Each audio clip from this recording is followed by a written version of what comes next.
Hello, and welcome to the Crypto Beat, where we discuss what's happening right now in the crypto space. My name is Tim Copeland, and I'm the editor-in-chief of The Block, crypto native news site. Joining me today, we have Vishal Chawla, head of crypto ecosystems at The Block, as a co-host, and then we have Ethan, who leads developer relations at Particle Network, and we have Bernd Banksy, founder and CEO of Xion. Welcome to the show. How are you all doing? Doing good. Thanks for having me. Doing good. Looking forward to this, man. Awesome. Before we get started, I'd like to mention that the Block is hosting a crypto conference this year with some of crypto's biggest names. If you head to emergence.xyz and use the code TheCryptoBeat, or one word, all lowercase, you get 20% off. And now we get into today's episode. So the focus of today is on chain abstraction. It's a topic that's been growing in sort of popularity and awareness over this year. It's something that I hadn't been paying a huge amount of attention to, but it was sort of particularly highlighted recently. And I guess I'm very much curious to learn more about it. So yeah, let's dive in. So what is the ultimate sort of top level explanation of sort of what chain abstraction is?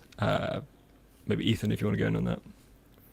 Sure. Yeah, this is a good question, and for a long time it was quite highly debated. It still is to some degree of like, what really is chain abstraction? What is the scope of chain abstraction? But generally, like from a rough experience, the way that we typically understand it is that it's generally an experience that is sort of removed from specifically the manual processes that are required to interact with multiple chains, or in a lot of cases, just a lot of the complexities that are involved with using Web3 today. And so this typically materializes as, for example, being able to have a singular balance that you can use across any application on any chain. So users no longer need to bridge, essentially, right? You have your ETH and your USDC and your USDT, and you can use it anywhere. So users are sort of like agnostified from the specific blockchains that they're using. You have the ability to pay for gas fees using any token from any chain and stuff like this. And so these kind of smaller components essentially create this experience of chain abstraction, which really just kind of serves to remove a pretty significant point of complexity for end users, especially when you look at consumers. All right, so right now when users interact with Web3, they basically have a relationship with two parties. They have a relationship with the application that they're using, and they have a relationship with the blockchain that they're using. Right, so they need to pay mind to what chains do they have their funds on? How do they get funds across these chains? How do they consolidate across these chains? What are the specific properties of the chain that I'm using? Do I need to switch wallets to use this chain? Do I need to, have a different gas token? Like these are things that as a user you need to pay mind to today. And chain abstraction essentially recognizes that these are unnecessary complexities for end users, and they don't need to pay attention to this. And so essentially what a lot of chain abstraction projects are doing, Particle and Xion included, I'm sure maybe Bernd wants to talk about this from their perspective as well.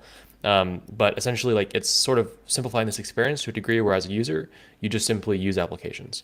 And so that your relationship with the specific blockchains and where you hold your balances and where you have gas tokens and what you hold for those gas fees, that's essentially removed now, to where the relationship is just simply with users and applications, and you just use apps. And so this is really the thesis around chain abstraction. It's the removal of complexity that is associated with most on-chain interaction today, particularly as it relates to multi-chain. Yeah, I definitely have to agree with Ethan. The idea of chain abstraction is it's a very lofty vision, and I think it's a very wide vision. And I think the kind of debate comes in scope, right, which is especially on a timeline basis where we want to be. I think everyone who's working on chain abstraction has this very basic understanding that regular people should be able to use crypto without needing to know the complexities.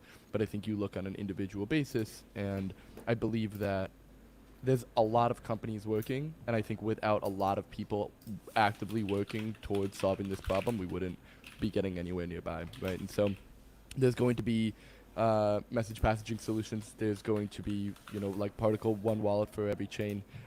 There's going to be abstraction parts of this, and I think in a very collaborative way, chain abstraction is working for a very amazing goal of just opening up for more users. Okay, so can you like dumb that down for me a little bit? So is it the idea that I can, um, rather than sort of me going to like Ethereum or like a different layer two or something else, and I want to like swap chain and use something, it's just like I just use this sort of one layer and then all I know is I'm interacting with Aave. Like I don't know like sort of what network it's on. It's just like I'm just using Aave or I'm just using like Compound or something else. And then like my assets might be spread across a whole load of different wallets, but that sort of gets like consolidated or moved in the background. Like is am I understanding it right? Yeah, I think you're kind of nailing it exactly. I think for a while you haven't had a lot of applications be able to thrive in this industry, and I think a big way to measure the success of chain abstraction is having like many more usable products and answering the question of like it doesn't really matter. The kind of the backing of that. Like I always say, like we're on Riverside right now recording this. Some people are on Twitch. You don't need to know the infrastructure of the entire internet. You just want to watch two extremely handsome men talk about chain abstraction. Good to know. Yep. So is that the main reason why we want like why do we want chain abstraction?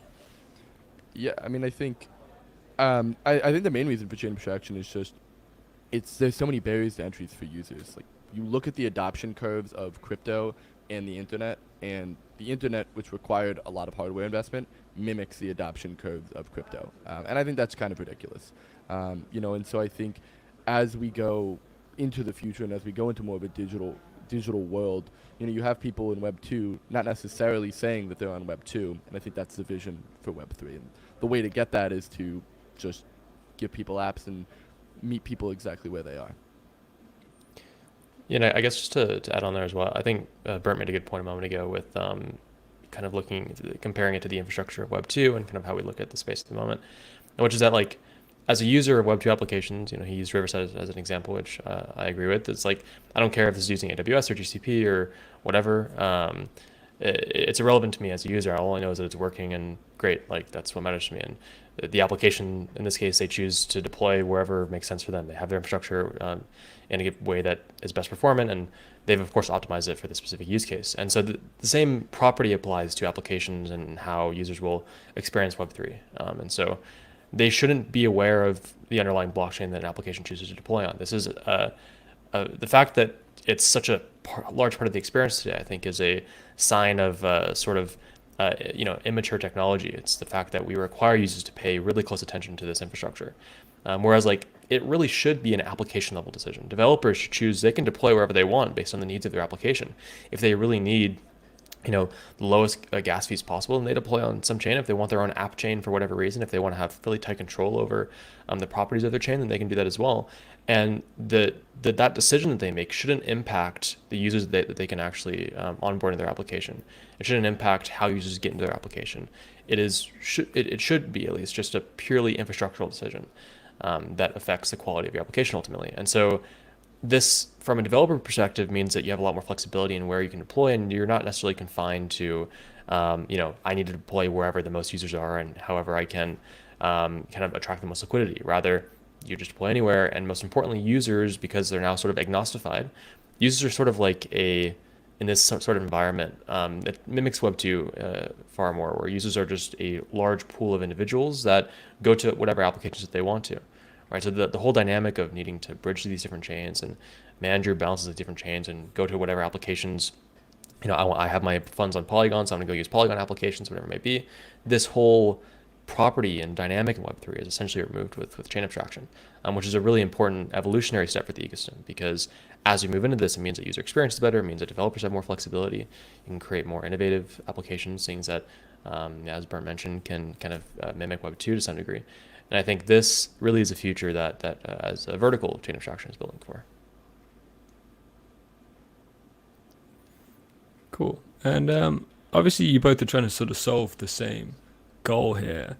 What's like similar about your approaches, and then like how do your approaches differ from each other? Yeah, I think that's a great question, and I think the kind of the beauty in especially how we work and even the entire ecosystem is that there's definitely not one right answer, and everyone works collaboratively together. And I think, for example, like I would say, and not to obviously speak for Ethan here, but I think for us, we really focus on kind of the user experience and trying to say we believe a lot of things should be handled by smart contracts, not necessarily wallets. And so if you were to look at like kind of the stack of where we deal with things, we're looking at like wallet level upwards And then I would say that a lot of what Ethan and everyone's working on at Particle is kind of like this wallet level downwards. And we kind of combine for this really beautiful solution that's a very, very easy experience for everyone.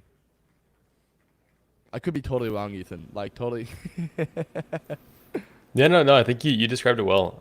Usually, the way that we look at it is that, like, I guess you can understand chain abstraction as sort of being composed of a few different, like, parts of the problem, right? So chain abstraction isn't really like a single solution that will like achieve chain abstraction to some degree. I think there's a lot of different parts of the problem. Some organizations solve for multiple components. Some solve for a more granular piece. I think, Xion, of course, is solving a lot of problems simultaneously. At Particle, we're a little bit more narrow in scope in terms of we kind of confine ourselves just purely to the account. Specifically, we kind of operate at a foundation based upon ERC 437 within the EVM ecosystem. So we use account abstraction to essentially give users an account that they can use across different applications, across different chains, and that account gives them access to a consolidated balance, so a balance that is usable equally across all chains. And so if you can do this, if you can give users access to a single balance that is agnostic to the certain chain that you're using, then this achieves a big part of chain abstraction, but you have a lot more moving components of this, right? You have things like gas abstraction, which we do to some degree. I think, of course, Xion has a lot of these kind of abstractions that are built into their protocol, and we do mostly on the gas abstraction, the actual balance consolidation side. Then you'll have many other protocols in this space that do more things at the developer-facing level. So basically provide SDKs for developers to build applications that compose across multiple chains. So you have things like Socket and Cluster and Agoric and a few other guys that build tools to essentially enable kind of what you can consider a chain agnostic application. So you can imagine going to an app and signing a transaction, and that transaction actually spans 4 or 5, 10 different chains, and you don't really know it. And so this is where you kind of get into these different layers of chain abstraction. So you have the account layer, right? It's the ability to have a single balance across all chains. You have the application layer. It's kind of giving developers a flexibility to build chain agnostic or chain abstracted applications. Then you have other things like the blockchain layer. So things like Polygon Ag layer and Avail Nexus and kind of like chain collectives or roll-up clusters or whatever term you want to use. And so most organizations in this space are sort of trying to address different parts of the problem with different degrees of comprehensiveness. And so I do think that like Particle and Xion are, we're definitely attacking, of course, the same problem space, but particularly I think Xion takes a different approach than we do, and there is a lot of compatibility there as well. And a big part of chain abstraction, the ethos around chain abstraction that has been pushed over the past few months is that what you'll find is the vertical is much more collaborative than a lot of other verticals in the space. So organizations in chain abstraction always work very hard to find ways to create a more sort of like cohesive technology that uses multiple different organizations rather than just like trying to compete for the one implementation of chain abstraction. And this has been the case since even just the start way back when the Cake framework, which some people might have heard of, when that was introduced. So this kind of idea of collaboration has always been a very heavy thing and continues to this day when you kind of look at how chain abstraction is composed. Okay, and how do you manage to like link up all of these networks that are sort of built differently, have different sort of gas fee tokens, have sort of built on different languages? Like, how do you manage to make these all sort of work together and talk to one another? Like, I mean, obviously there's a lot of bridges in the ecosystem, of which we've seen like a lot of like hacks and things like that. Like, it's been hard enough for people to create like sort of just safe bridges alone, let alone sort of doing cross-chain smart contracts or all of that sort of jazz. Like, how do you manage to just have all of these working together without sort of things breaking, especially when the underlying is still being developed and changed? Yeah, that's a great question, and especially building in this industry for as long as I kind of have, that's always been a fundamental question where you're kind of building a house of cards on top of a house of cards, right? In a way, but I think as it kind of relates, bridging has gotten so much better from where it was. And I think the last major one, don't quote me on this, was maybe Ronin, but there's always going to be, in my mind, that's always a risk, especially in this industry, on any level, right? It could be the application level, it could be on the blockchain level, it could be on the bridge level, and I think there is some viability in the fact that there are a lot of people kind of working on this, and I think that there's a lot of viability in, and then kind of going more to your question of everything's different, right? Like whether the way that we communicate with, let's say, Near will be different than Solana, kind of in a way, right? And there's going to always be bits and pieces. And then even with projects built on top of these protocols, there's always going to be pretty bespoke solutions. And I think the idea of hyperscaling in that aspect, it gets a lot easier as the solutions become a lot more standardized. And I think people are starting to move towards more of a chain abstracted world where this is a norm. And I think the reason it's a norm is because people are seeing the massive success of it. Like I've been building in this industry for 8 years, and this is the first testnet that my parents could ever really interact with. And I think that there's beauty in that, and I think that there's a lot of promise in that. And so whenever you say, hey, there's 8 users in this industry, we can make that at least 10. That's pretty good. Yep. Yeah, I think the problem that you mentioned, Tim, with like, the differences between chains and accounting for this, and how do you really connect all these chains in a way that feels seamless to end users. And so this is, of course, I think a problem that wasn't really able to be solved in completion until quite recently. You've had a lot of technological buildup until really just the past few months that have enabled all these solutions to materialize recently. I think at least for us, especially within the EVM ecosystem, it makes it a lot easier because within EVM chains, you have some standards and some ways of connecting and using and kind of having accounts that make it relatively simple to essentially apply this idea of balance consolidation across all chains. And the way that we do it, at a high level, is that we use an intent-based system, or we use a solver-based system, which allows us to essentially move funds across chains in a way that's very efficient, and we don't rely on canonical bridging to do so. And so we basically have solvers that will front funds and then they repay themselves, and it gets a little bit technical, but essentially this mechanism has been popularizing a lot. So if you look at chain abstraction, a big part of this vertical is things like intents and solvers and whatnot, alongside account abstraction and a few other core technologies that have been building up over the past few years. And so this allows, at least in the EVM ecosystem, for the very fast, efficient, and cheap movement of funds across chains in a way where you aren't having bridged versions of funds, you aren't wrapping funds, you're just moving value, and it's really easy. And so in this way, especially within EVM, the difference between chains is somewhat irrelevant in this type of model, and doesn't really become a problem. Things get more complicated whenever you look at non-EVM chains, especially in our model and many other chain abstraction models, and connecting the entire ecosystem, not just the EVM ecosystem, but looking at Solana and looking at Near and so on. And this is where you get into having to sometimes have specific parts of your solution geared around these different ecosystems. So, for example, eventually Particle, we're going to support Solana and Cosmos and stuff like that, and that involves each different chain that we support there that is non-EVM. It involves kind of our own bespoke mechanism of supporting that, right? So for the Solana side, we'll have to support Solana accounts directly within universal accounts and have some sort of signing mechanism to sign transactions for Solana accounts, and the same thing for Cosmos and so on. And so it gets more complicated with that, but especially within EVM, it is, with all the technologies within that ecosystem that have been building up today, it is pretty easy to create a very consistent, reliable experience across chains that doesn't change depending upon the architecture of these different chains, as long as they're EVM compatible. That alone is enough to have a very unified experience, essentially, for users.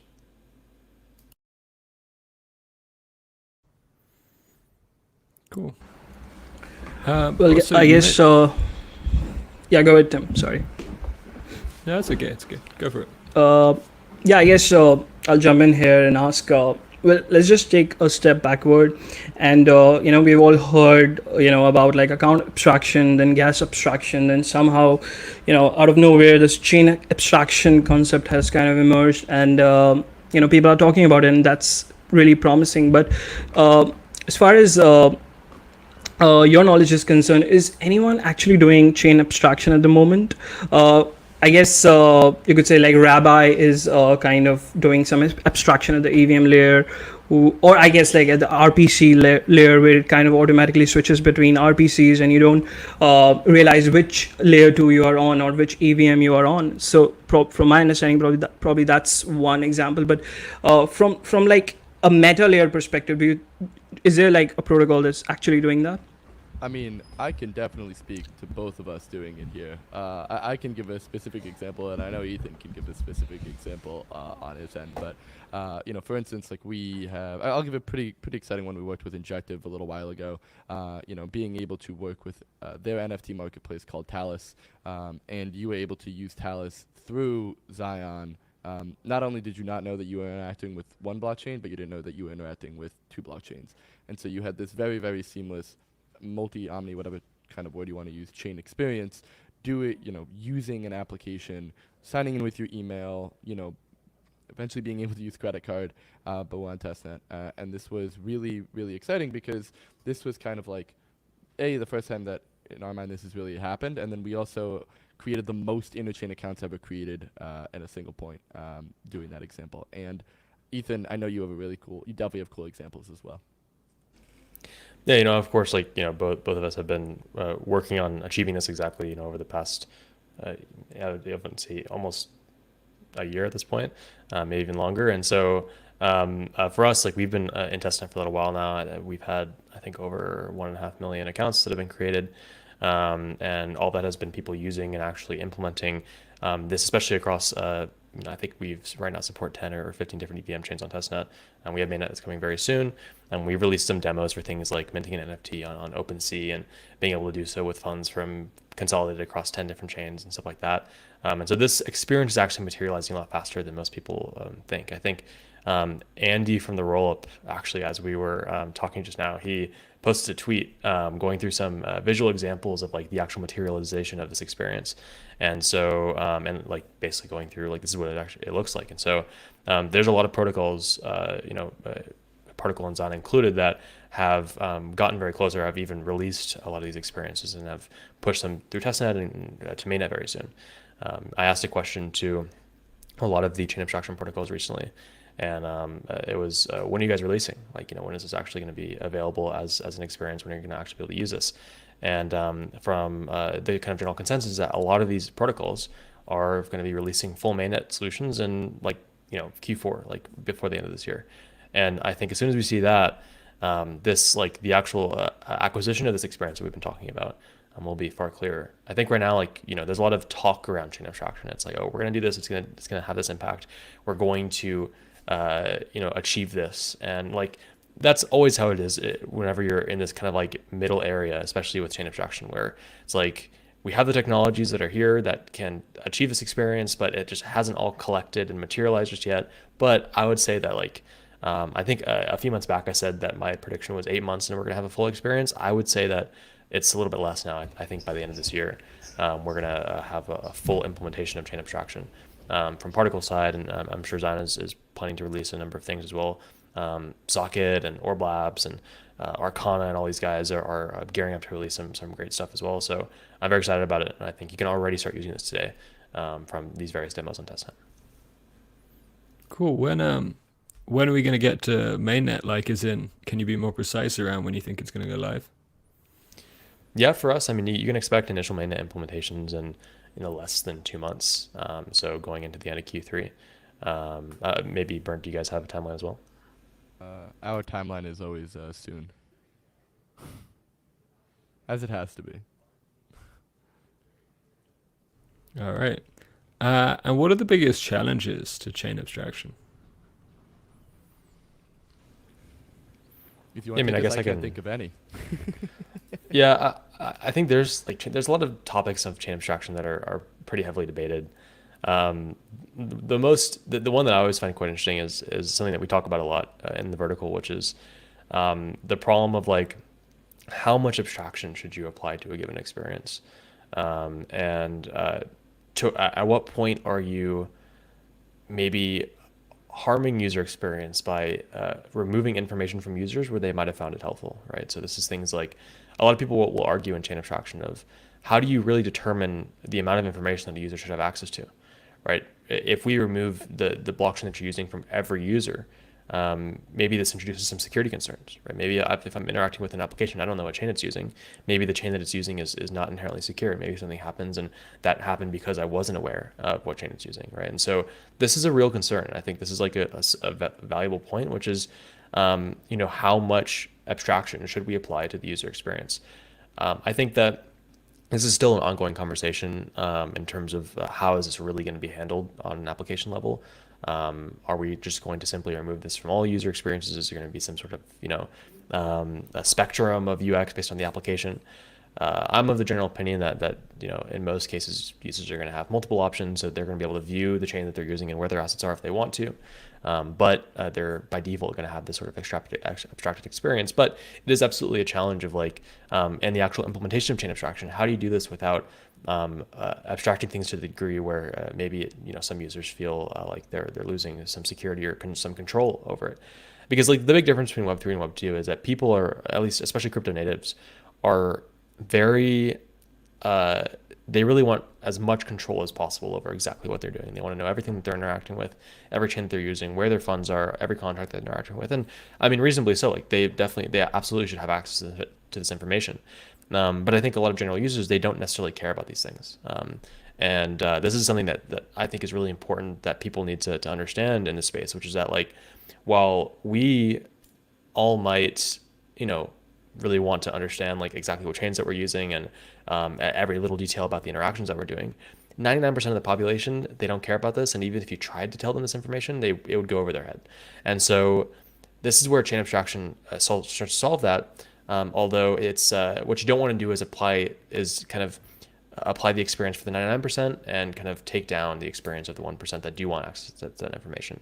So this is a challenge. And there's many other things as well, like decentralization, for example. And so a lot of chain abstraction projects, there's a concern of, are you adding centralizing factors into the experience? Is the implementation of intents and solvers and these different things, is this introducing more reliance on off-chain components and stuff like that? These are, of course, also ongoing conversations of how do you solve for that. I have my own opinions on the matter, but I think in general, when you look at chain abstraction, those are probably the two most prevalent issues that you're going to run into. It's how do you successfully abstract user experience without removing security or control from users who want it, and how do you make sure that you do this without sacrificing decentralization? Yeah, and I think that's always going to be kind of the question of, especially as everything really relates to scope in kind of what we're doing, right? Like how much is too much? And I think that there's, it's a journey. There's kind of no end here, and I think that's kind of like the beautiful thing, where you even look at the internet, and the internet is still innovating. There's still new additions, and there's still, there's no hey, we're done. And I don't think that we're ever going to be done. And I think the way that we can solve it is just by giving choices, right? And it's funny because most of these, questions of how much do we abstract is honestly less on a technical level, but mostly design decisions, right? Like I know you can have someone who is a hyperpower user who wants to use Ledger. Let's say Naruto from Avail, who says hi to you, Ethan, by the way, who is a very, very heavy power user and, really cares about security, wants to have his MetaMask, wants to have rotating keys, let's say, or wants to use a ledger. Absolutely, not ensuring that they still have a spot, but being able to accommodate someone who doesn't necessarily care. And I think the way to do that is just by, the easiest way that we found, especially in design, is just having advanced options, right? Like for us, when you log in, it's super easy. Email, and then you can Face ID eventually and things like that, social, but then having an advanced option, which is then using MetaMask or Phantom or whatever. We just feel that the users coming in they shouldn't need to know all about that, but we don't want to discriminate if you already have that information. All right, and we have a couple of questions from the chat. This one's a little bit similar to the last question, but what's the next big challenge for chain abstraction as a whole? And I think by this it maybe means what's the sort of next obstacle that sort of has to be overcome for this to truly sort of go mainstream and everyone use it? I think we're there. As Ethan said, end of the year, it's going to be a process, right?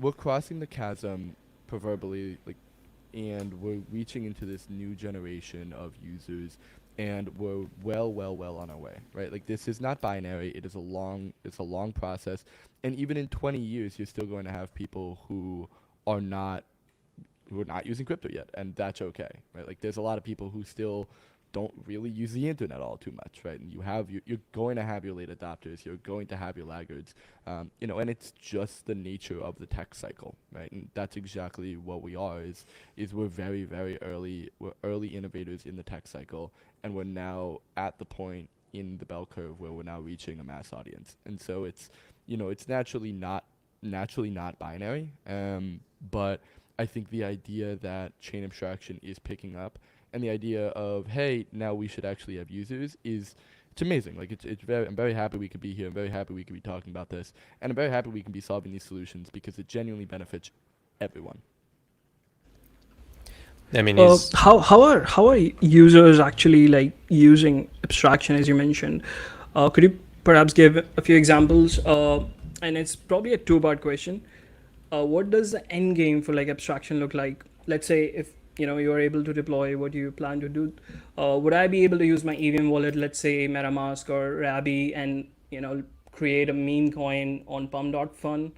No token needed. I just have USDC in my wallet, maybe a little bit of ETH. Would I be able to do that in 6 months? I would hate for us to build amazing solutions like that and that to be the end use case of it. Like, that would suck. Yeah, you could. But that's where the demand is. I guess that's what someone like me, who is like a crypto user, would want to use it as abstracting away, across all these chains, in a single click maybe. Yeah, I mean, and I think we're not kind of building for you, right? Like we're building for the next users who don't know about this stuff, and trying to build applications that provide a lot of value and like take the benefits of crypto, and naturally abstract all the benefits of crypto, right? So it's like, will that be possible? Sure, but it's not really what I would say. And then maybe I'm speaking mostly for Xion, but like, yes, it is absolutely possible that probably will be. You could probably do it with a credit card if you really wanted to. But I would say, and we talk to a lot of projects that kind of even come to deploy with us, and it's just, we build amazing tools to onboard the next, whatever million users, and it's like, we don't think that the grandparents of this generation are going to be slinging perpetuals. Okay, yeah. About the use cases, then, how are users using a platform then? I mean, I think this is a Xion specific question, and so it's like, I can bring this over to Ethan afterwards, but I think the place that we want to focus is probably more into social. It's definitely more into consumer, because we just see, we kind of proverbially win on a economies of scale basis, right? And so this is getting more users, not necessarily getting a few whales. And we see that the biggest correlation of success for us ends up being consumer applications, where projects can actually thrive. And I think like a big reason a lot of these consumer crypto applications haven't been able to survive is because the friction is way too high, the customer acquisition cost is way too high, and you're not able to hit that like Y Combinator hyper growth model that allows for a company like that to exist. But Ethan, yeah. I think Ethan, you should take that, Ethan. Yeah, I guess to add a little bit here. I think in terms of like use cases, what Brent said is absolutely correct. Like consumer use cases, I think are going to be probably the most impacted vertical by chain abstraction. Although I do think at the same time, like most use cases in the space right now will be reimagined or will be empowered by chain abstraction to some degree. So I think that everything from DeFi to the more consumer things like gaming and social fi and whatever, this is all going to be impacted by chain abstraction, because as a user, whether you're a brand new consumer to space, whether you're a power user, I mean, all of a sudden you now have this ecosystem of applications that are equally accessible at the same access point, essentially, right? And so I think that to the question that was asked earlier of like, are you going to be able to like use your USDC and your UCT and just kind of like use it everywhere in 6 months? I think that you will. I think that chain abstraction, as Bert mentioned, is definitely a solution that is it's the problem that's being solved here is a problem that mostly affects consumers. I think that the necessity to bridge isn't as big of a problem to power users today. It's not that big of a deal. You just go and you bridge, especially you have things like a cross, and it's pretty simple and easy today. But for consumers and for newer users, this is a non-negotiable thing that needs to be solved, right? And so I think that's where you're going to see most value. Although, of course, like crypto natives are going to benefit from just the time saved from not needing to bridge or really think about these different things if you don't want to. Of course, I'm sure many of you still will.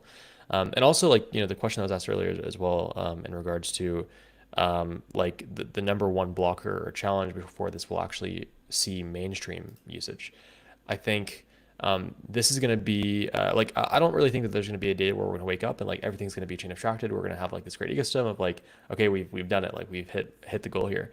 I do think that there's going to be a little bit of an adoption curve where you're going to have a lot of these solutions that will materialize absolutely over the next 6 months, even sooner, I would say, over the next 2 or 3 months. And these solutions will be available, and users will start to leverage these solutions, and applications will start to leverage these solutions. But I think at the same time, it'll probably take a little while before you see really like a large scale of usage from applications and from users leveraging these, whether it's built into their wallet or whether it's like some sort of external wallet or whatever it may be. I think that the number one blocker really is going to be getting people to use the technology once it's all released. I absolutely do think that most applications, we've even experienced this, we've pitched chain abstraction to a lot of different apps in the space, and it is a massive unlock for these applications, because from a developer perspective, what's happening is that you're going from a total addressable market that's pretty confined to just the chains that you're deployed on to an addressable market that is now the entire Web3 ecosystem. It's everybody who has any funds in Web3. That's your market now. And that all happens through one technological change, which is chain abstraction. And so to application developers, this is a huge value unlock for them, especially if they're building something that's innovative and actually can capture user attention. Their market is just expanded tenfold, right? And so I think that we're going to see absolutely fast adoption of chain abstraction technologies.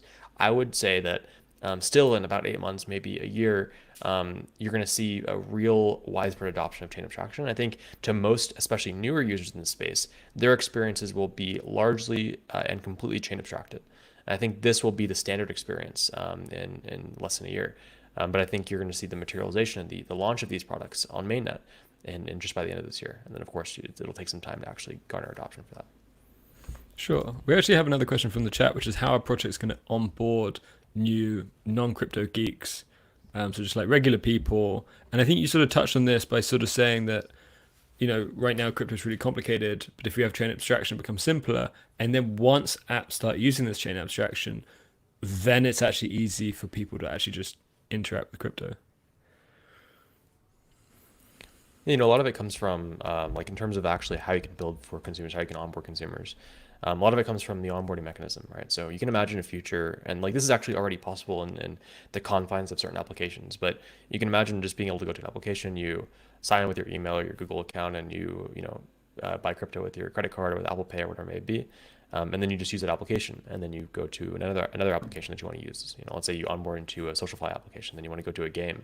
You actually have your same balance there. The same balance you just bought with your Apple Pay or credit card, you can use that there. And you're still signing with your Google account, and then you go to another one and you're using that. And so like this is essentially where does Particle fit in here? Let's say I sign up on a future protocol using my email.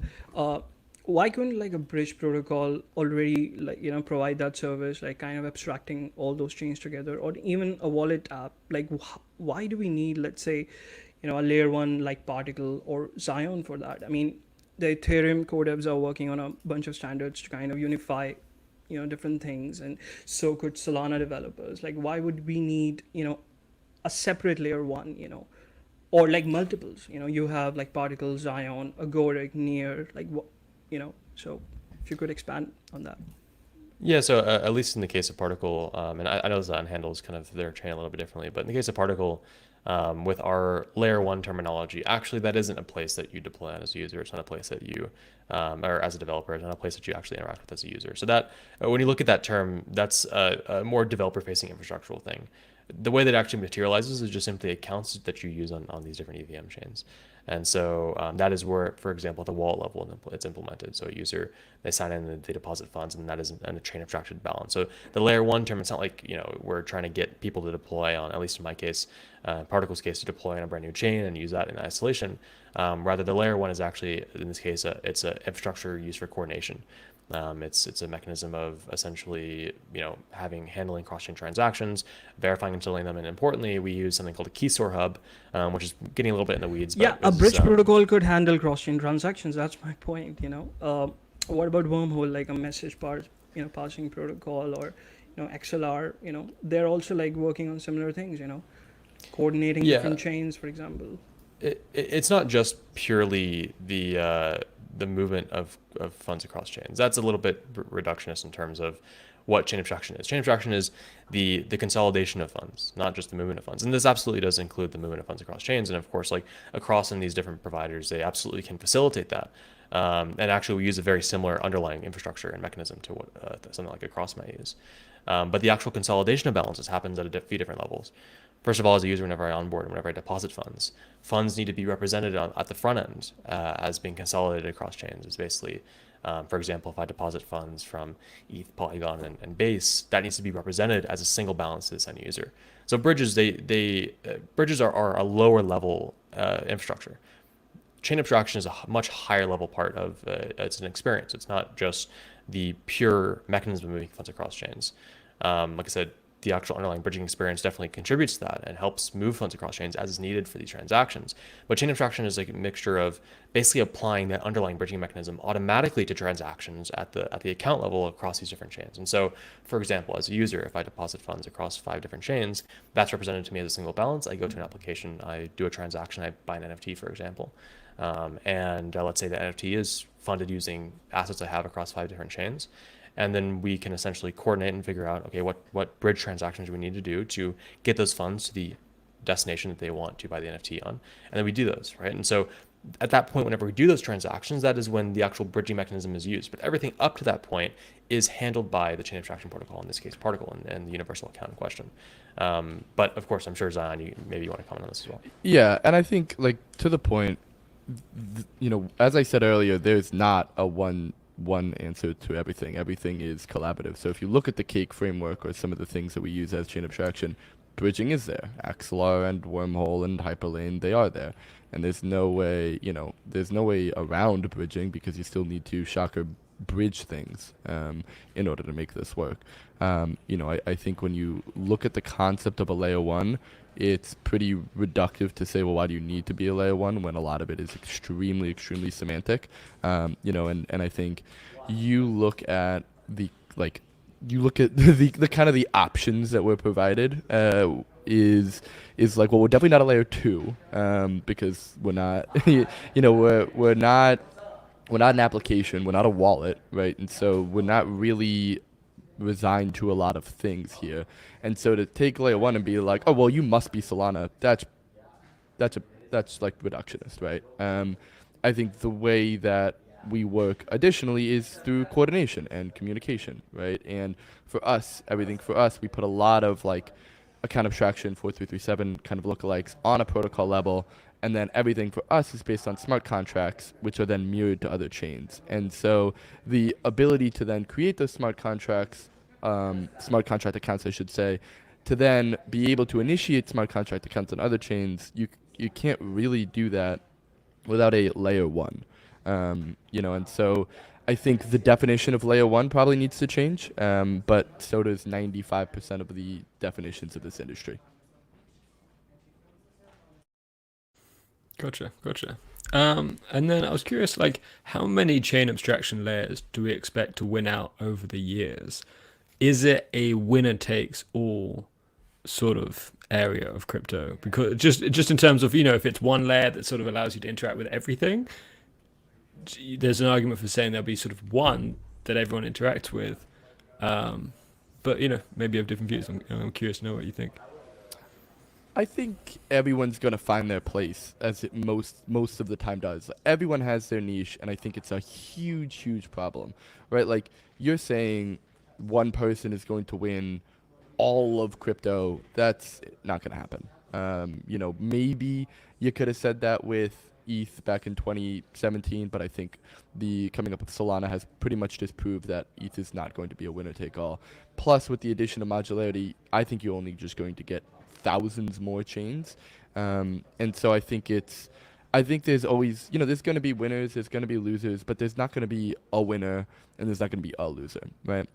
I think everyone's going to work very, very collaboratively because the pie is massive and the pie is just getting more users, right? So it's like, I think you see a lot of competition right now in crypto because the pie is so small and it feels like you're kind of working via scraps.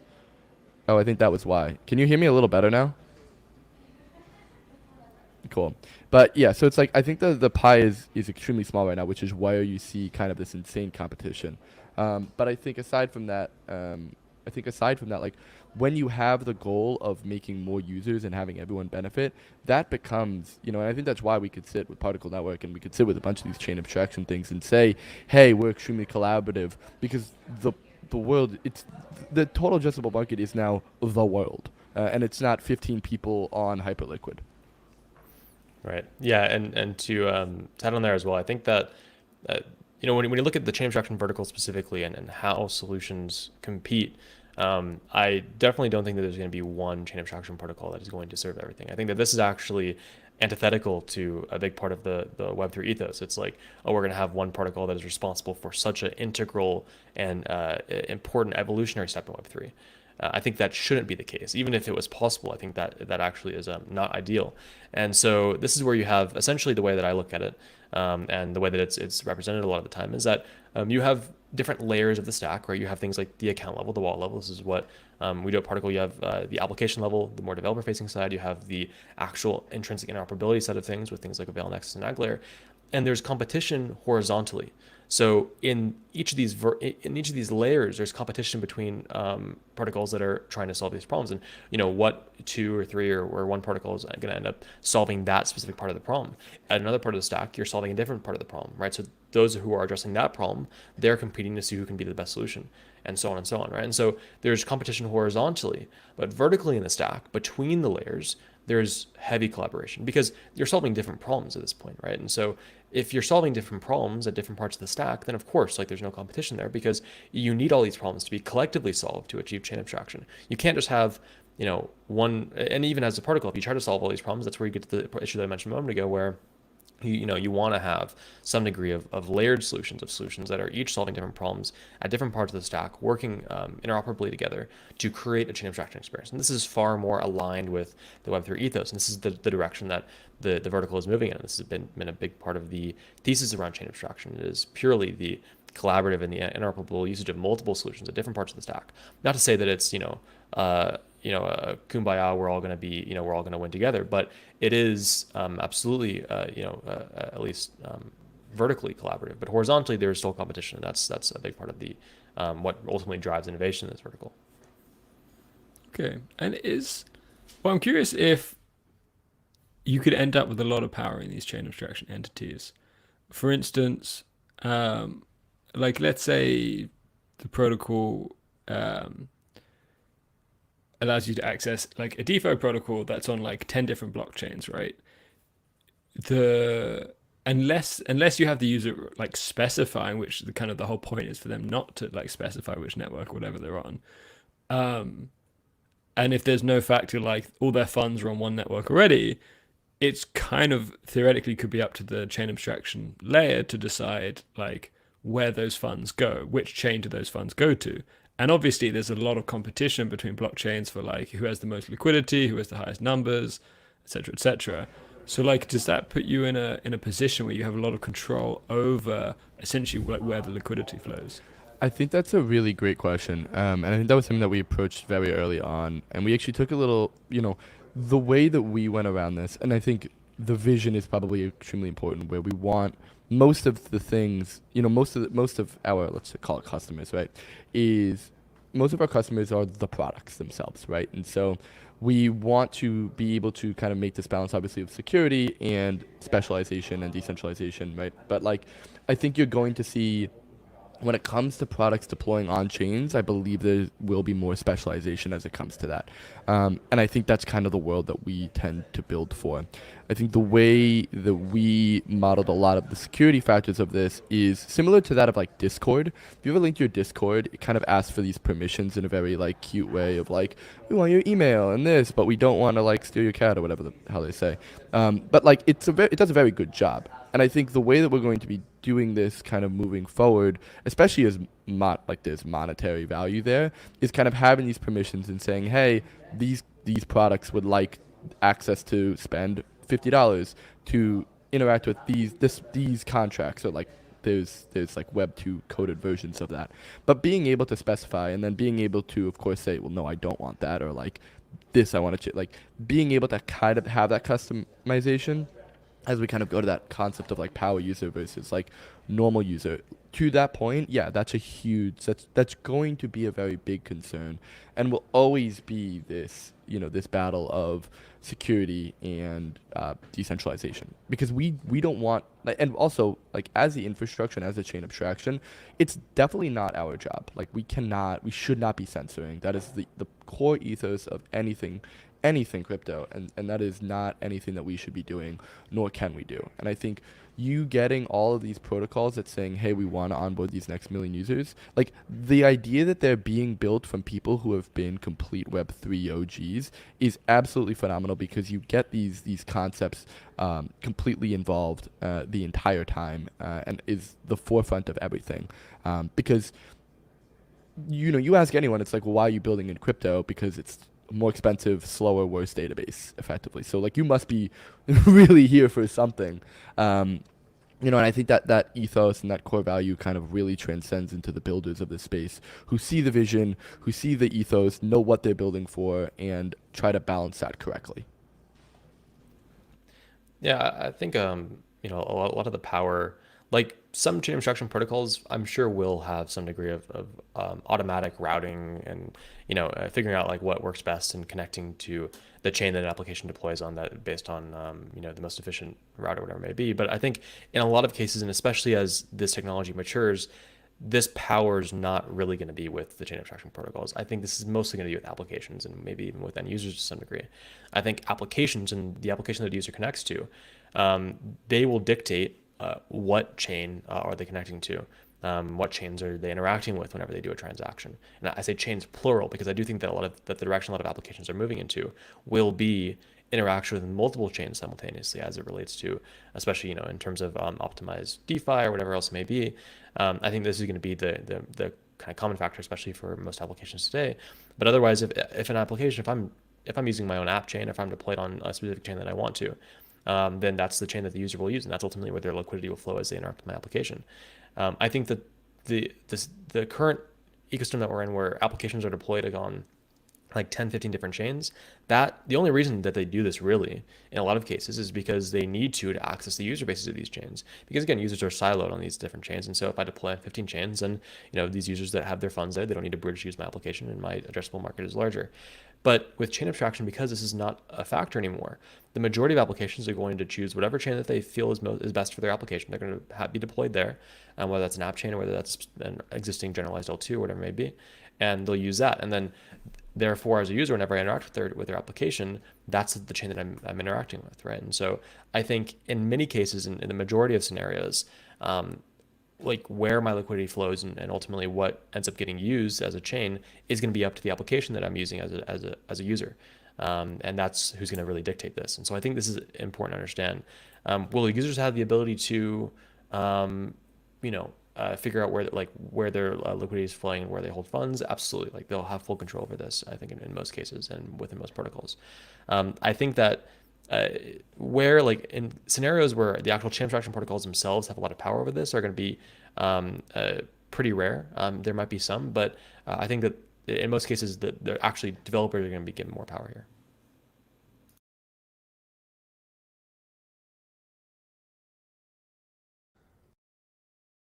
Cool. And you talk about like onboarding and the application layer. Do we think chain abstraction is going to be the thing that sort of finally brings in, I guess, sort of mainstream adoption without it just being the pure lure of coins going up? Like, do we think this is where we can actually see people using crypto for the first time on a much wider scale. Absolutely. Like, and I say this with the utmost confidence. I think that once you remove the solutionism and like the speculation aspect of crypto, you actually really get so much incredible value. And like, there was one, I'll give it just a little anecdotal example of like a project I was building on us in testnet. It's called like EarnOS. These guys, ex Uber, ex marketing, and they're like, we could do a very good direct marketing platform. They built EarnOS, but like the main thing that they realized and like why they needed crypto is because it's almost impossible to send $5 to 2 million people globally. Like the hardest thing in the world to get is an American bank account, right? And so if you want to do this, you need crypto effectively. However, the people that and they worked with amazing brands like Uber and the North Face and Sunglass Hut on our testnet. But like the main issue here is that these users are not crypto native, and so their entire platform, you have absolutely no idea that there's anything crypto involved. You just you kind of perform the actions, you get paid out, and then all said and done. And Uber's happy because they pretty much just cut their marketing spend in half, and these people are happy because they're making money. And it's like a really interesting concept because if you're building a crypto application for reasons other than it being a crypto application, then I believe it has a lot of potential to be successful. And I think a lot of the reason you see an insane amount of failure rate is because people are saying, hey, let's just take crypto and jam it here. And you're never just, that's never going to work. Yeah, I think that first of all, just to highlight, I think EarnOS is very cool. So if anybody hasn't looked into that, I would definitely recommend it. I think they built some really cool stuff there. I think that in terms of like, will chain abstraction be the absolute catalyst that will enable mass adoption? I think that chain abstraction alone won't result in the explosion of users, but I think chain abstraction represents a technological shift and an accumulation of technology in the space that will lead to that. So I think like the pure fact of removing chains from end users might not be the exclusive thing, but I think we're at a point where chain abstraction is sort of collectivizing a lot of these existing technologies and sort of representing the evolution of the space to where I think that as chain abstraction materializes naturally, especially with the proliferation of things like account abstraction and gas abstraction, these many other things, I think this will result in at least a large push for more users. I think that like mass adoption will require more than just like a technological shift in usability. I think we're going to see basically a shift in culture and how people look at crypto. I think right now crypto is very hot potato with meme coins and whatever and cryptocurrencies. I think hopefully at least like my ideal future is that we move past this in the near future and people start to work and be more concerned with building actual applications. And a lot of this comes down to how people are and how developers are incentivized. Most of the money in this space right now is flowing towards exactly what I mentioned ago. It's meme coin hot potato. How can we get people to use my protocol to trade meme coins? How do I myself trade meme coins and whatever, take advantage of this highly speculative, volatile bubble that Web3 is in? I think that, this is fine. This is how crypto is right now. And of course, chain abstraction will, I'm sure, improve these use cases fundamentally. But I think that, more realistically, as an ecosystem, we are going to be evolving to a point where as chain abstraction proliferates, competition between applications will increase because users are not siloed anymore. So the stakes whenever you're building an application are higher. There's no barriers to how large your addressable market is. Like Bernd said, even now, especially with the innovations that are happening in the space, your addressable market is not even just like purely the entire Web3 industry. It's even like Web2 users now because Web3 has been simplified to that degree. And there's no siloing between chains. And so because of this, I think the incentives will shift to where building truly innovative consumer-ready applications will ultimately be better in terms of revenue generation and value creation than the current state of the ecosystem. I think the reason why the highly speculative part of Web3 is so popular right now is because the incentives just haven't been aligned with creating consumer-facing applications. But I think as chain abstraction proliferates alongside the many other supporting technologies, we'll start to see a slow shift in sentiment towards this. And I think developers will start to realize that the real value will come from actually using Web3 as it's intended, as a sort of evolution of the internet, rather than just a place for speculation. And so I think this is where we're going to see most of the mass adoption as a result of chain abstraction. That was perfectly said. Nice. All right, we're about to wrap up, but I just want to ask a final question. How many people do you think will get onboarded to crypto because of chain abstraction in 2025? How many people? I mean, I can speculate and hope. Like I would say, we always say the next million users. I mean, I think we already have a somewhat decent amount of users in the space with some of the initial implementations of kind of this improved user experience. Will we have like a million very consistent real consumer users? I would hope so. I think that especially over the next year during 2025, I think that's where we're going to see a lot of the materialization of these more consumer-facing applications that will hopefully find true PMF. And I think what I really want to see in Web3 is that eventually, soon, hopefully, there's a light bulb moment with applications, very similar to like ChatGPT with AI, where all of a sudden, like the AI had existed for a very long time. There's many implementations of it that you could use, but it kind of sucked, right? But all of a sudden, you had this materialization that was accessible to consumers, it was easy to use, it was easy to understand, and people had this switch, right, where they're like, okay, I get it now. And all of a sudden, now it's this huge industry with billions even of users that leverage these products. And so my hope is that Web3 will experience a similar sort of catalyst where we're going to have a few applications that come up and really like mobilize people towards understanding the value of this industry and the value of this technology. I think this will happen as a result of not only the market shifts of chain abstraction, but the user experience that's enabled by chain abstraction. So in 2025, my hope would be that we have at least a million, maybe even more of real consumers that are actually interacting with the space on a day-to-day basis. Although I hope that it'll be more than that. I think that we're already seeing decently high numbers of users, but I think that that'll hopefully 10x. We'll see. I actually do think I agree with Ethan. I think I'm maybe think it'll actually be a lot more. And I hope, obviously, like I think we all hope that it'll be a lot more. I'm gonna say the number 45 million. Do I have any basis on that? No, I don't. Of course not. But that's the number I'm sticking with, and we're gonna beat that. And I don't know the DAU of crypto, but I think like the issue is that crypto right now is capped, right? You're capped at MetaMasks. You're capped at how many people in a Phantom wallet or a backpack wallet, right? And I think like to Ethan kind of had a great point there where there's going to be like this application kind of pivotal moment. And I think the ability like right now to be capped is really literally capping the industry. And so once we can kind of break out of that, and I think chain abstraction is a phenomenal way to break out of that, I think that's really when you see this hyper growth. And I think that's where you see this deviation from early internet. Because we really there shouldn't be the equivalent of a hardware requirement to be using crypto applications. All right.